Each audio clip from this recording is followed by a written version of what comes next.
আসসালামু আলাইকুম। অবশেষে আদালতের একটি বিশেষ রায়ের মাধ্যমে সম্ভবত বাংলাদেশের কোটি কোটি মানুষ যারা জাতীয়তাবাদে বিশ্বাস করেন, বাংলাদেশি জাতীয়তাবাদে, যাদের মধ্যে অগাধ দেশপ্রেম, সেই কোটি কোটি মানুষের একটা পরাজয় ঘটেছে, এটুকু আমরা বলতে পারি। এবং একই সঙ্গে সেনা প্রধানেরও পরাজয় ঘটেছে কিনা, তারেক রহমানেরও পরাজয় ঘটেছে কিনা সে প্রশ্ন উঠতে পারে। সে বিষয়ে আসছি।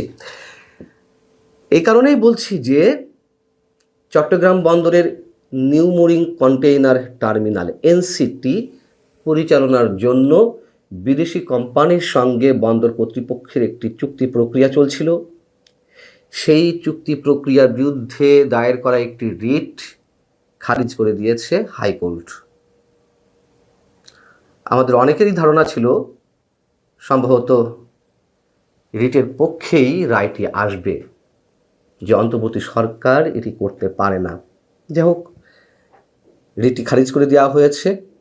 মজার বিষয় হচ্ছে যে ইউনূস সরকারের গত 18 মাসের দিন রাত 24 ঘন্টার প্রতিদিনের যে কর্মকাণ্ড, যে বক্তব্য, যে বিবৃতি,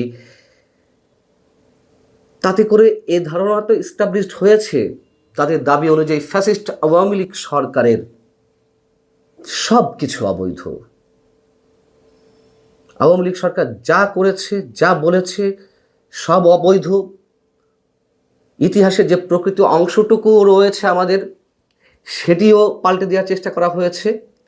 কিন্তু আওয়ামী লীগের সেই সব বিষয়ই বৈধ, সেই সব বিষয়ই সহি, যা কিনা ইউনূস সরকারের জন্য যথেষ্ট স্বার্থ সিদ্ধির জায়গাটি নিশ্চিত করতে পারে, একই সঙ্গে পশ্চিমাদের স্বার্থ উদ্ধার করতে পারে।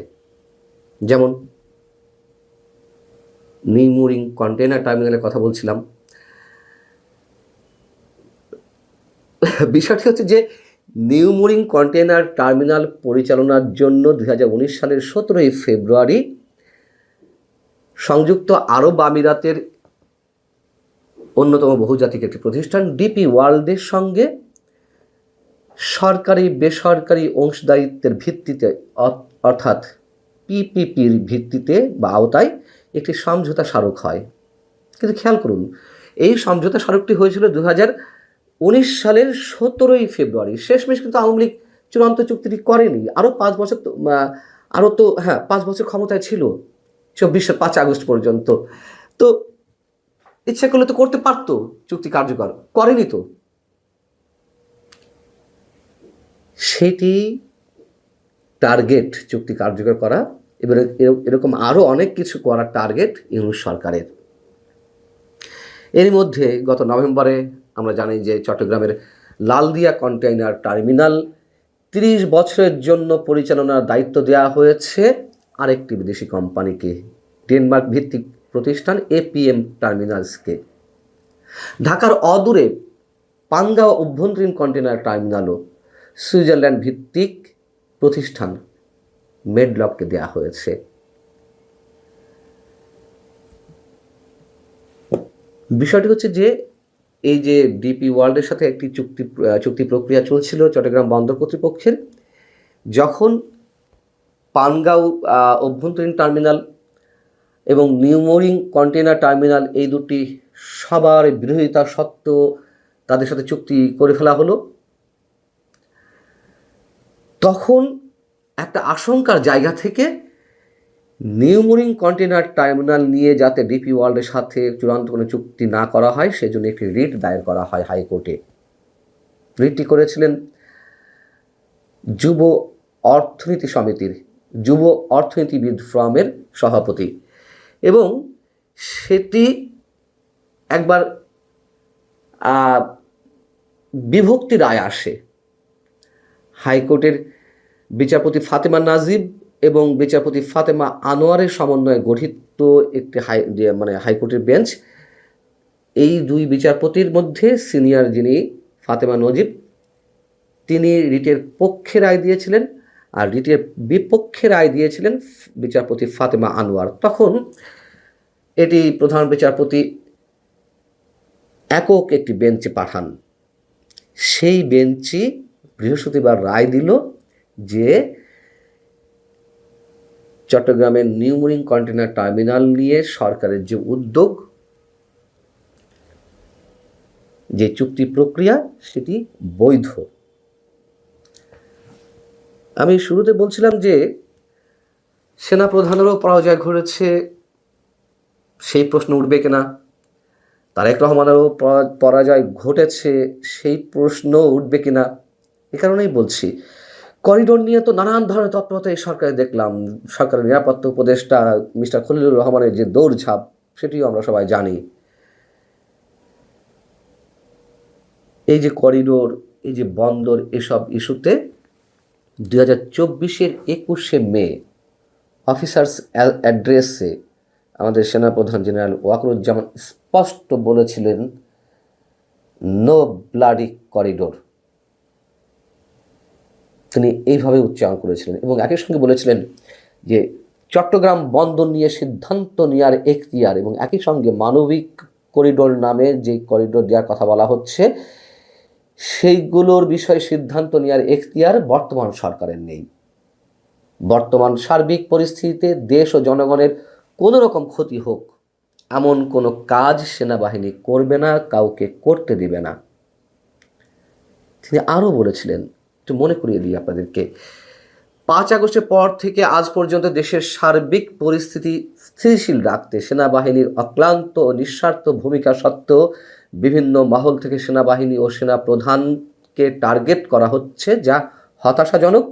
দেশি বিদেশি স্বার্থান্বেষী মহল পরিস্থিতির আরও অবনতি ঘটাতে যাচ্ছে, যাতে ঘোলা পানিতে মাছ শিকার করে তাদের স্বার্থ উদ্ধার করতে পারে।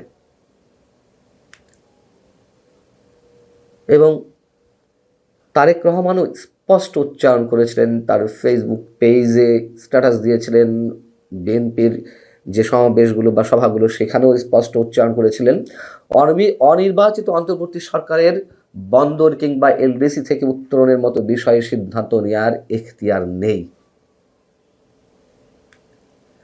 এবং বিদেশিদের হাতে বন্দর তুলে দেওয়ার বিরোধিতা করে চট্টগ্রামে আন্দোলনও গড়ে তোলা হয়েছিল শ্রমিক দলের পক্ষ থেকে, সেটিও আমরা জানি।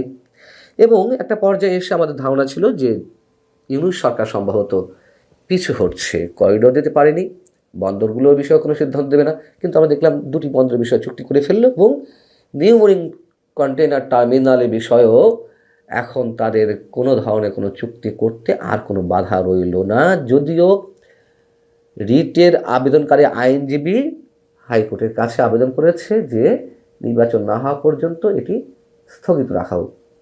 সেটি কী হবে আমরা জানি না। এবং ইউনূস সরকার তো যা চাচ্ছে তাই হচ্ছে।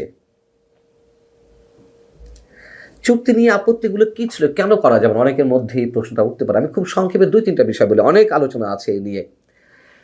বিষয়টি হচ্ছে যে ডিপি ওয়ার্ল্ডের মতন বিদেশি সংস্থার সাথে যুক্তরাষ্ট্র তাদের একটি চুক্তি বাতিল করেছে। সেই ডিপি ওয়ার্ল্ডের মতো বিদেশি সংস্থার হাতে নিউ মেরিন টার্মিনাল দেওয়া হলে জাতীয় নিরাপত্তা এবং ভূ রাজনৈতিক ঝুঁকি তৈরি হতে পারে, এমনটাই মনে করা হচ্ছে। বিশেষজ্ঞরা সেটি খুব স্পষ্ট করে বলছেন।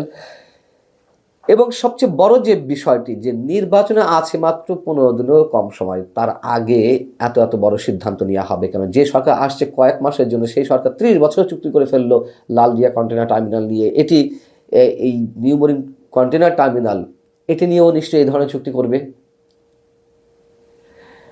তাদের এখতিয়ার আসলেই কি আছে? নেই তো। লালদিয়া টার্মিনালের কারিগরি এবং আর্থিক প্রস্তাব মাত্র 1 দিন মূল্যায়ন করা হয়েছে। 1 দিন মূল্যায়ন করেই 30 বছরের চুক্তি করে ফেলা হয়েছে। এর মধ্যে কি অনেক ধরনের প্রশ্ন উত্থাপিত হয় না? যে পরিমাণ বিনিয়োগ এই যে সুইজারল্যান্ডের কোম্পানি বা ডেনমার্কের কোম্পানিগুলো করবে, এই বিনিয়োগ করার মতো দেশীয় অনেক প্রতিষ্ঠান রয়েছে।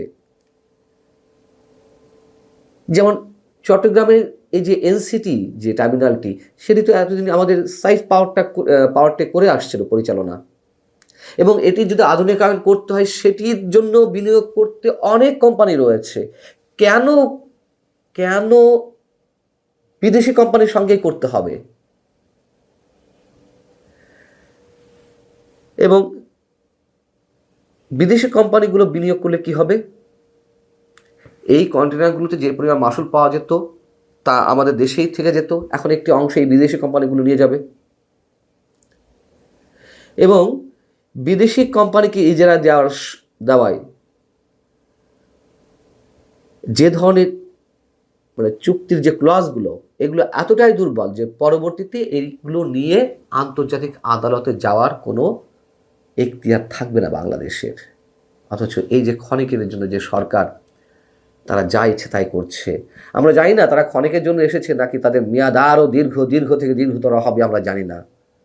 অনেক ধরনের সন্দেহ তো হচ্ছে, কেন নির্বাচনের আগেই বিমানের পরিচালনা পরিষদে সরকারি উপদেষ্টাদের দিতে হবে, নির্বাচন কমিশনের সচিবকেও সেখানে দিতে হবে, যেখানে এত বড় একটা মহাযজ্ঞ হতে যাচ্ছে, একটা সম্ভাবনা রয়েছে।